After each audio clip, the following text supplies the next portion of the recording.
অনেকেই বলবার চেষ্টা করেন যে হাসিনা খারাপ, শেখ মুজিব খুব ভালো ছিল। ইতিহাসের মহানায়ক, বাংলাদেশের স্বাধীনতা তার হাত ধরে এসেছে। আপনাদেরকে একটা কথা বলি, শেখ হাসিনার অন্তত 100 বার জন্মগ্রহণ করা লাগবে শেখ মুজিবুরের মতো শয়তান হওয়ার জন্য।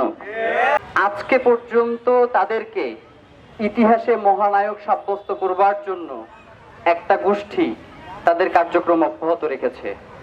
জুলাই পরবর্তী সময়ে বাংলাদেশে আমরা প্রত্যাশা করেছিলাম যে অন্তত ইতিহাসের যে সত্য ঘটনাগুলো সেগুলোকে আস্তে আস্তে করে সামনে নিয়ে আসা হবে।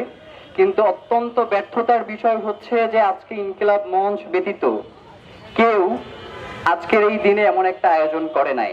দেখেন, রক্ষী বাহিনী তার যে নির্মমতা কতদূর ছিল সেটা যদি আমরা একটু দুই একটা ঘটনা শুনি তাহলে আপনারা বুঝবেন।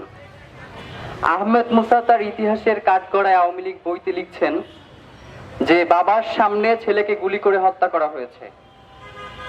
হত্যা করেই শুধু ক্ষান্ত হয় নাই, বাবাকে বলতেছে হাতে কুড়াল দিয়া যে ছেলের মাথা এখন দ্বিখণ্ডিত করে ফেলো, আমরা ফুটবল খেলবো। তো বাবা তো নারাজ, কিভাবে সে সন্তানের মাথা দ্বিখণ্ডিত করে ফেলবে।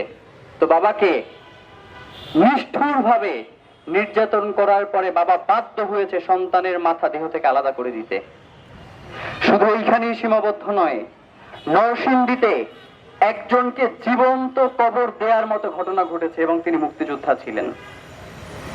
মানে এই যে আওয়ামী লীগের যে শুয়ার গুলা, ওরা শুধুমাত্র একমাত্র মুক্তিযোদ্ধা, আর যে জীবন্ত মুক্তিযোদ্ধারে কবর দেওয়া হয়েছে সে মুক্তিযোদ্ধা না।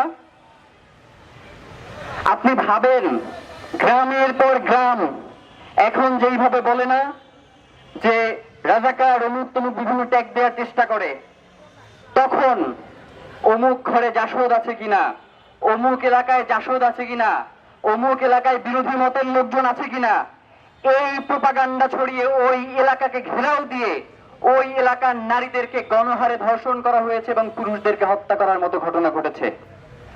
অনেকেই বলবার চেষ্টা করেন যে হাসিনা খারাপ, শেখ মুজিব খুব ভালো ছিল। ইতিহাসের মহানায়ক, বাংলাদেশের স্বাধীনতা তার হাত ধরে এসেছে। আপনাদেরকে একটা কথা বলি, শেখ হাসিনার অন্তত 100 বার জন্মগ্রহণ করা লাগবে শেখ মুজিবুরের মতো শয়তান হওয়ার জন্য। অন্তত 30,000 মানুষকে হত্যা করেছে এই শেখ মুজিব এবং তোফায়েলরা। আজকে তাদেরকে মহানায়ক প্রতিপন্ন করবার জন্য তারা চেষ্টা করছে। আমরা তো মনে করি ইতিহাসের কাঠগড়ায় তাদেরকে এখন দাঁড় করানোর সময় এসেছে। জুলাই পরবর্তী বাংলাদেশে আমরা যদি এই রক্ষী বাহিনীর তল্পি বাহকদেরকে আসামির কাঠগড়ায় দাঁড় করাইতে না পারি, তাহলে আগামীর বাংলাদেশে আরেকটা যে রক্ষী বাহিনীর মতো বাহিনী গঠন করে বাংলাদেশের মানুষকে, জনসাধারণকে তার অধিকার থেকে বঞ্চিত করা হবে না, সেই আশঙ্কা মুক্ত না আমরা।